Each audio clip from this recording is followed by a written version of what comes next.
What's happening, everybody? I'm Steve, and welcome back to Junkdrummer TV, where I give my initial reactions, my hot takes, and my analysis on the drummers of today and yesterday, and maybe tomorrow if I stick around that long. I am a professional drum teacher and a gigging musician, and I have been those things for 20 plus years. The things I do for you people. So back in November, I did a react to the Whiplash movie trailer. I said in that video that I had never seen it before, and I was trying to vary up the content, do something a little bit different, and I got a lot of responses back, and I asked for it. I asked for this. I said, if you want me to watch the movie, I will. And more than one commenter who apparently hates me told me that they wanted to do the movie. So here you go. Before we get into it, it's spoilers. It's from 2014. If you haven't seen it by now, tough shit. Also, while I'm doing this review, I'm going to be running the trailer right here. It's what the Critical Drinker does, and he's my favorite YouTube movie critic, so I'm just going to copy him. If you haven't watched him, you should. Well, I guess I don't need these, but I am going to need this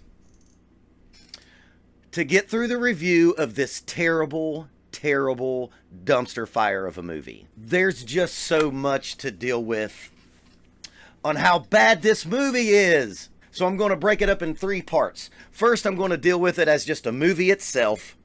And then I'm going to deal with it from the musician, drummer angle of the realism behind the playing and some of the other stuff that goes on musically. And then the third part, which is the only thing that I got out of this movie, was the memories that this movie did drum up for me. See what I did there? On my experiences in music school. So that's how this is going to go. This movie was insufferable to watch. It was so bad. I cannot believe, I went through the comment section before I did this, and I cannot believe how many people said they liked it. But then I was at a practice yesterday on Sunday, and I mentioned that I was doing this video, and my lead singer, she was like, "Oh, I love this movie." And I was like, ugh, E2? This movie is almost unwatchable. There's not a likable person or someone to root for.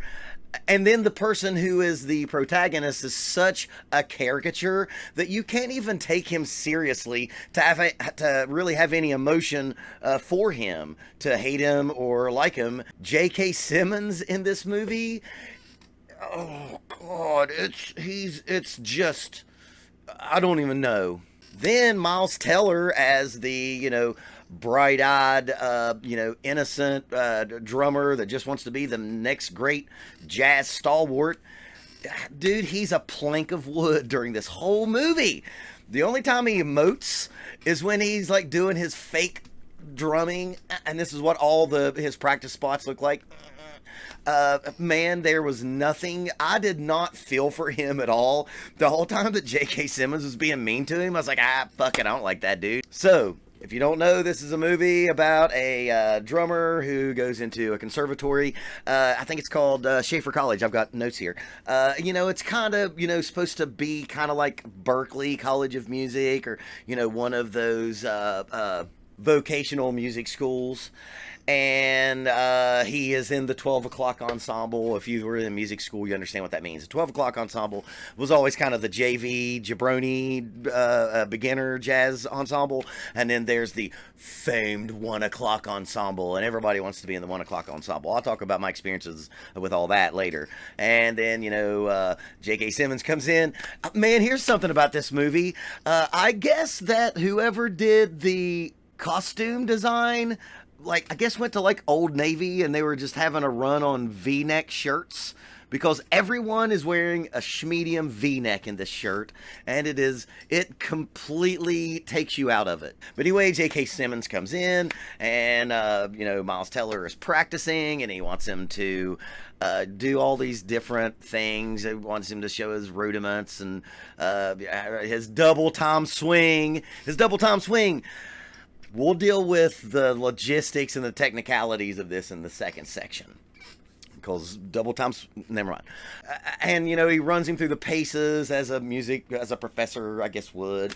And then shit happens, and then J.K. Simmons decides to put Miles Teller in the 1 o'clock, and, it's this prestigious thing, and J.K. Simmons plays a professor that would never be a professor now. He's so abusive that if you know anything about college campuses now, where like there are college campuses that you're not allowed to clap because it triggers people and they want you to do shit like this. This guy wouldn't last one day in any college campus, so it was completely unrealistic. I've watched wrestling matches that were far more realistic than this fucking movie. So we find out that J.K. Simmons is a, kind of homophobic, slightly racist, very verbally and physically abusive to his students. Man, has this ever happened? Has anyone ever been like punched or anything physical with any professor that they had in college? Like his first practice, Miles Teller comes in with the 1 o'clock, and like he ends up throwing a music stand at him. And I did say in the initial video of this that I actually did have a music stand thrown at me, so that was kind of realistic, and I had a little flashback from high school. Then he like ends up smacking him. Are you seriously fucking kidding me? I said this again in the other video. I'm trying not to reiterate a lot of stuff I did in the first video. I went to a Southern HBCU. You come in there, put hands on anybody, and as Braun Strowman says, you're going to get these hands. That old man had got that ass beat, and I don't care how many steroids J.K. Simmons is on. Because, look, if you're that old and you're that cut, Mexican vitamins are coming in handy. And, he always had, like, his black V-neck medium shirt to show off them muscles. The only almost likable person in this movie was Paul Reiser, who is Miles Teller's dad. Kind of schlubby, kind of, I guess, like a failed writer. And, man, every time I saw him, I just waited for her, like, who was it? Yeah, Helen Hunt. I kept waiting for Helen Hunt to show up, because I just see Paul Reiser, and I just think, mad about you. You people who are older will know what I'm talking about. He's sort of likable. So, lots of abuse.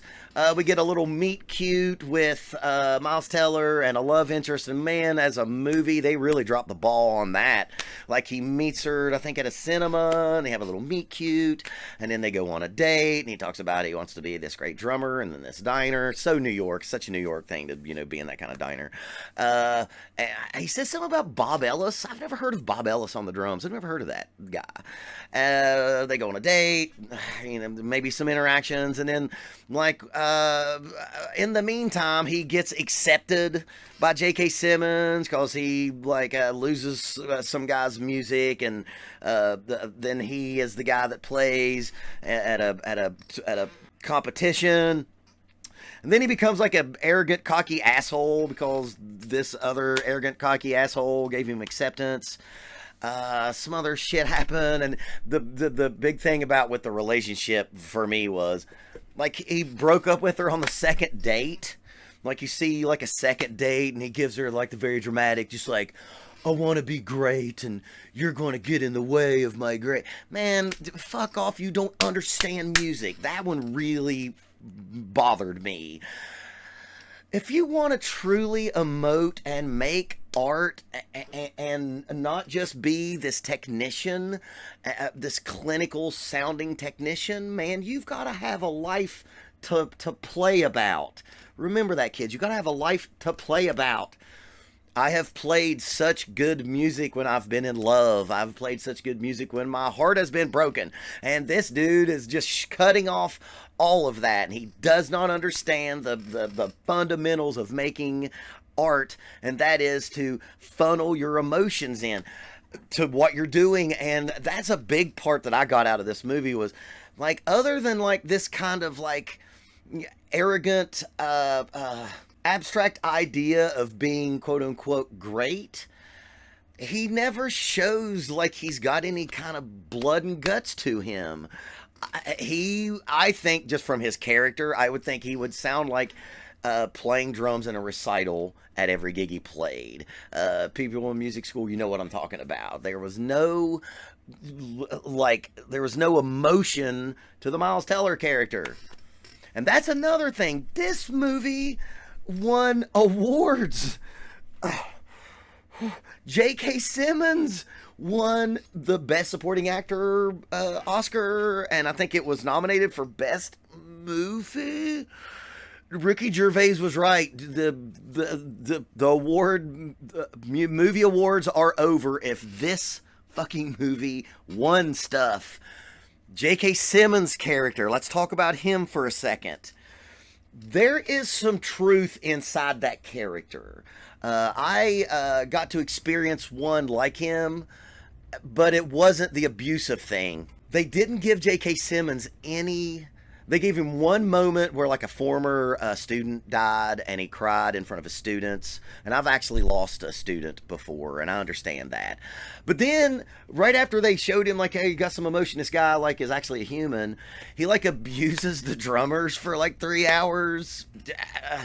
What?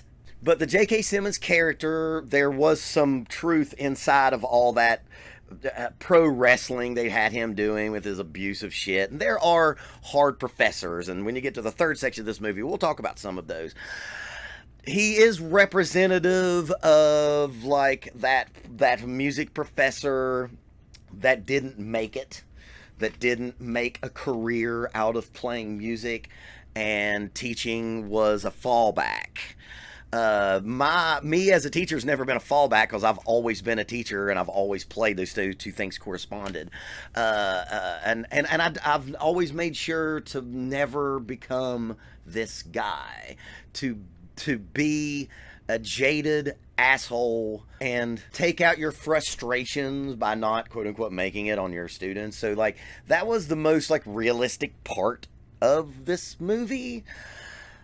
We'll get into a really unrealistic part here in a minute, but that was the only thing that I think J.K. Simmons' character was good for, was like there is, and that's every probably department, you know, failed writers have to be English professors, right? And they're super pissed off about it, and they take it out on their students. That's about it. All of that abuse, oh my God. All of that abusive physical stuff. Now, Miles Teller finally does snap and jump on him, but like, man, J.K. Simmons is super jacked. He'd probably whip that young man's ass. That, like I said, that shit wouldn't have happened down south. This is a movie that could only be set in the north. So, getting back to unrealistic depictions of life, like a homeboy, they're at one of those music competitions and he forgets his drumsticks. Man, we've all left gear at the house, and we've all borrowed gear from other people from the gig, especially drumsticks. So homeboy don't have his drumsticks, and they say you got X amount of minutes to drive back to wherever it was you were to get these drumsticks. And like, I'm just thinking, man, just ask like one of the drummers at the competition, can I have 2 drumsticks? But I guess he had to do this for the plot. So he drives and he's speeding and he comes back and he's in a huge car wreck, like trashing his, you know, whatever that sensible sedan that he was driving, and trashed it. Homeboy gets out and he's all bloodied up and he's all fucked up for being in a wreck, and the other guy, you know, some passersby is like, hey, you okay? He's like, I've gotta make it to the competition, and he runs to, you know, whatever, you know, college theater that they're doing, walks in. There's adults everywhere. J.K. Simmons is sitting right there. There's adults that are judging it in the theater, and no one's like, hey man, this dude is bloodied. This guy probably needs to go to the emergency room. No, dear viewer, the jazz must go on. And there wasn't really a lot of jazz in this. We'll get in that in the second section. So he comes in, oh God, he comes in and he's obviously injured. He looked like he just got out of an 80s NWA wrestling match with Ric Flair. He's bloodied everywhere. He looked like he just got his ass beat by Conor McGregor. And then they just play? And then they just play the gig? And they just play. Like, that's it. Yeah, nobody's going to be like, hey, can we have a few minutes, like maybe clean up old boy here? Nope, they just play the gig. That's fucking stupid. That's dumb. No one would let that go down. If you were just walking down the street and you never knew a person and they were coming towards you and they're bloodied, you'd be like, yo, man, are you okay? Nah, the jazz competition must fucking go on. Hollywood, you got this so bad. So then he loses his gig because he doesn't play well because homeboy was in like a car wreck where the car turned over. And I guess that's probably right around, I think that's when he got rid of the girl that he was on a date with once, maybe twice at the most. Shit goes down. Some woman shows up at Mad About You's house and asks about abuse from the professor. I guess he tells on him. Professor's out. He's like, then he shows up in cargo shorts, and that was just blah. And he's a barista. Now Miles Teller's a barista. I can't really remember if they were like implying if he was out of college or not. He shows up. J.K. Simmons is playing a gig at some little bar, and they talk. And J.K. Simmons is like, hey, bro, won't you set in with me with my professional band, and a lot of music professors have bands that play. You want you come in, and I got to do this thing. And I don't even remember what, by the end of this movie, because I wasn't able to crawl under my couch from the cringe that I was having to deal with every 5 minutes in this fucking movie, I was pretty adult juiced up, if you know what I'm saying. So J.K. Simmons gets Miles Teller to come, and this is supposed to be the big resolution to this terrible movie. He's like, I want you to play a gig with my professional band for whatever reason, and J.K. Simmons sets him down, and he calls out a song that he doesn't have a chart for, or makes him look like a shithead, and he comes over and he's like, I know it was you that told on me for being an abusive shithead.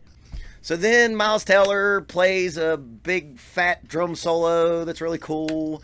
We'll get into the mystery of who actually played drums on this later. The other part when he was meeting with J.K. Simmons and he was like, there is no two more dangerous words in the world than good job. That sets up the big fucking ending. Hollywood, are you fucking kidding me? So he plays this big solo that goes on too long, and then he counts the band in and he plays really good, and then J.K. Simmons looks at him and he mouths, good job. And that's the movie. And it's fucking terrible. So that's my overall movie review. Now let's get into watching this movie like a drummer or a musician, drummer, you know what I mean.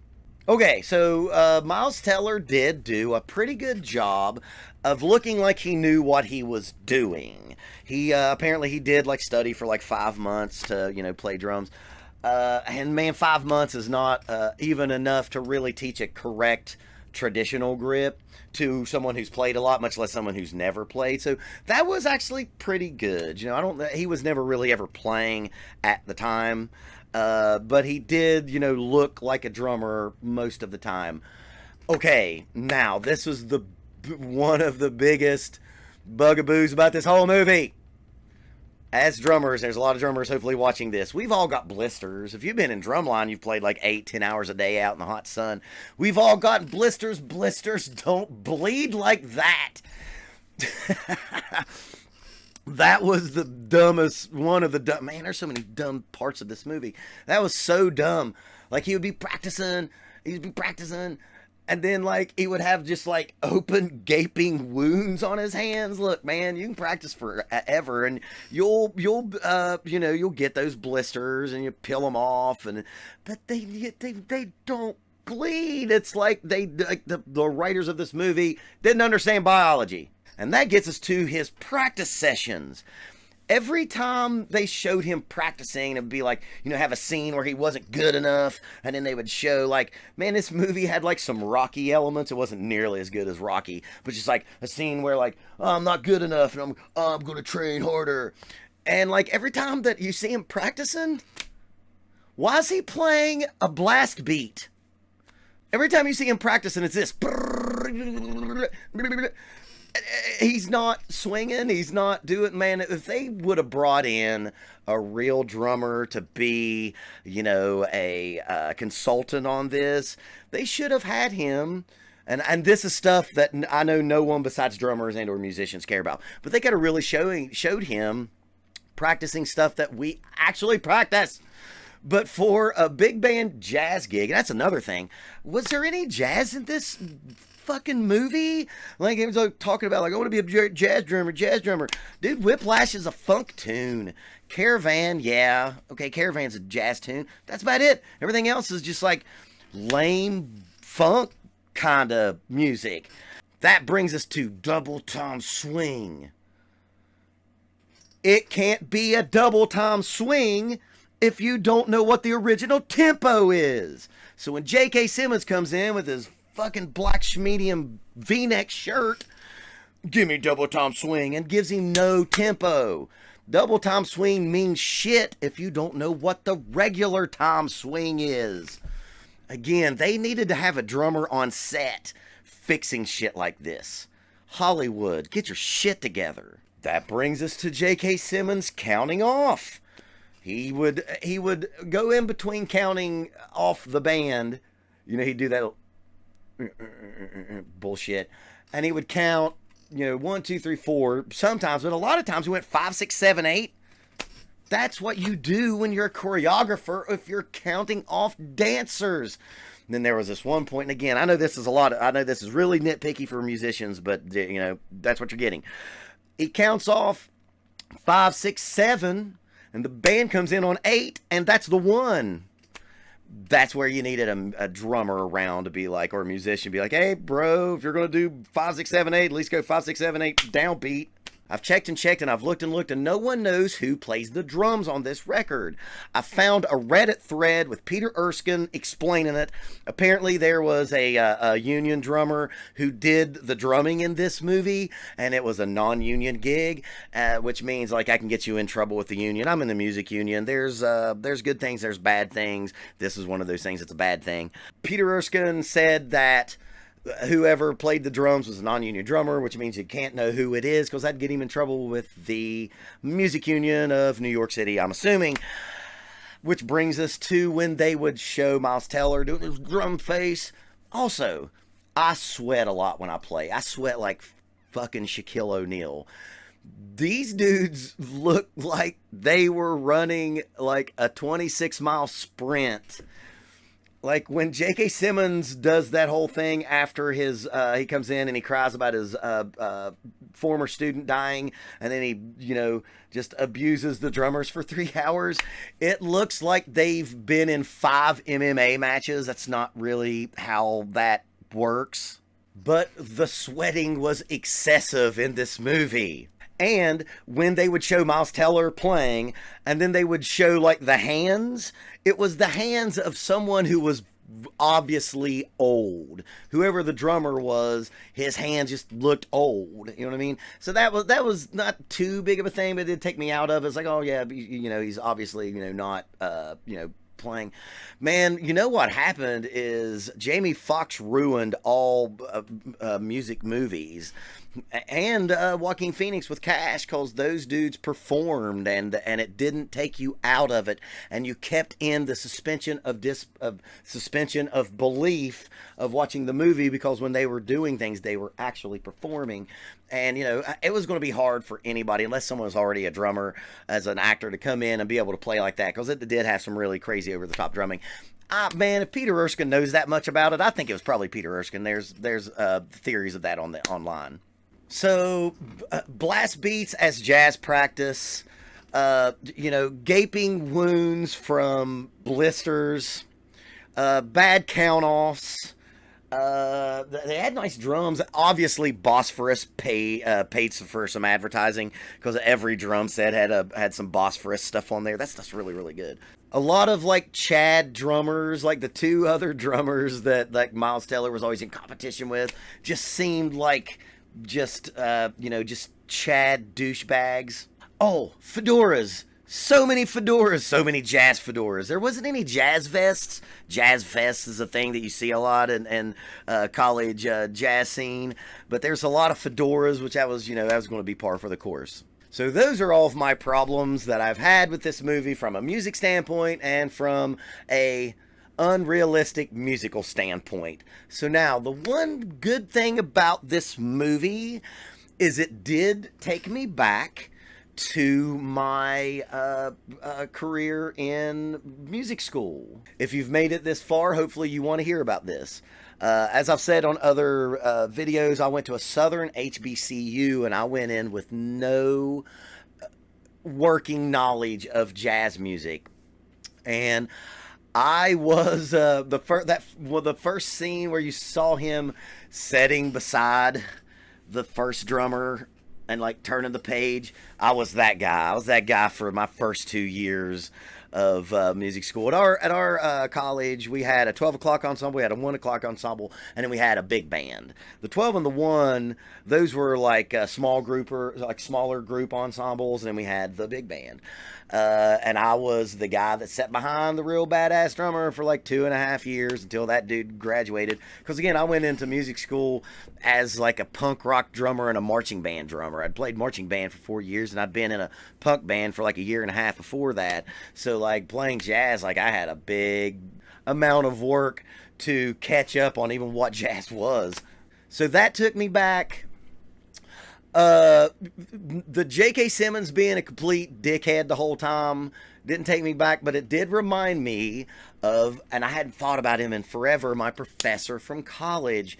His name was Dr. Gillespie, and he was he was this old, short dude. He was a clarinet player, and he had a long red beard, and like was bald. He looked like Gimli, son of Gloin from Lord of the Rings. He was a real short dude, and he was hard, but he was never abusive.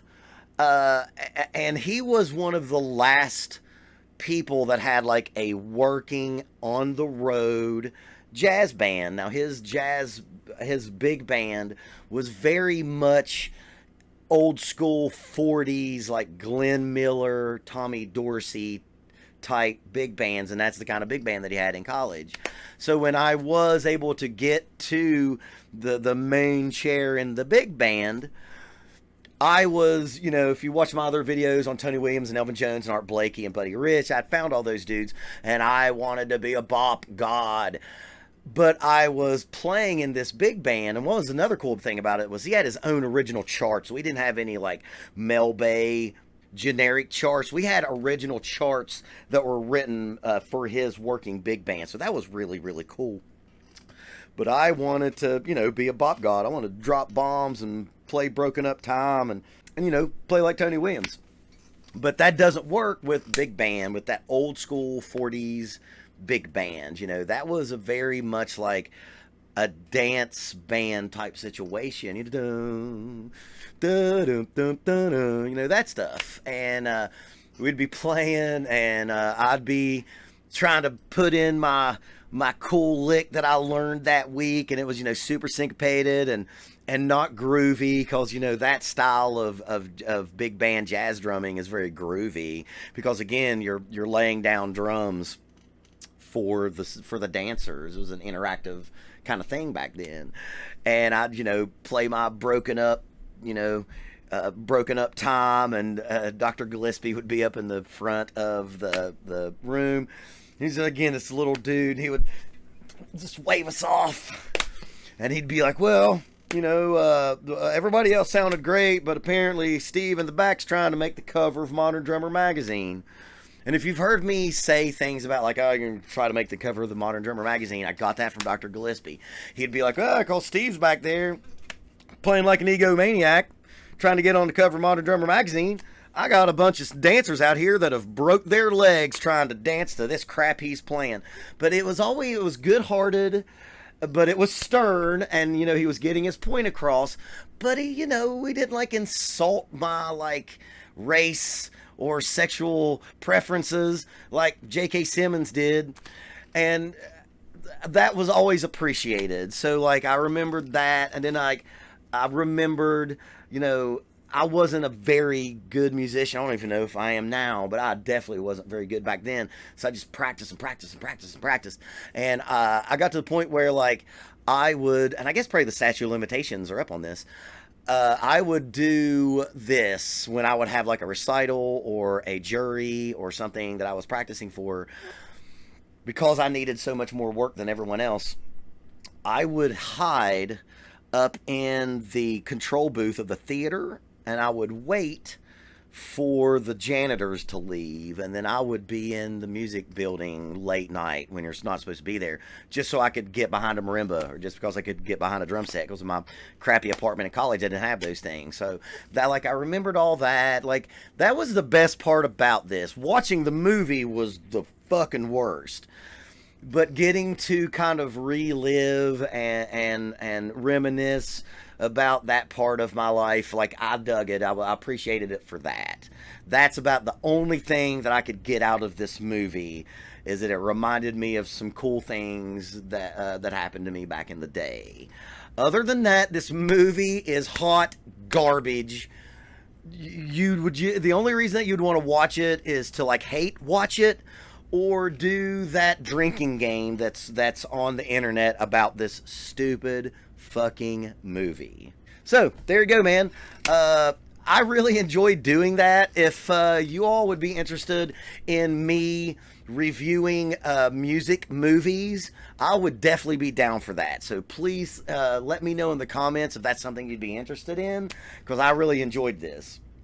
And I would like to review a movie that I actually like. My all-time favorite music movie is Mr. Holland's Opus. I'll watch that thing anytime it's on. So, if you enjoyed all that, please give me a like, comment, and share. Give me a double tap on the subscription and the notification bell. I have a Patreon. I've got a PayPal option. If you want to be a good musician, just practice all the time. Find good professors that don't smack you in the face. And when they give you stuff to work on, keep practicing until it's easy.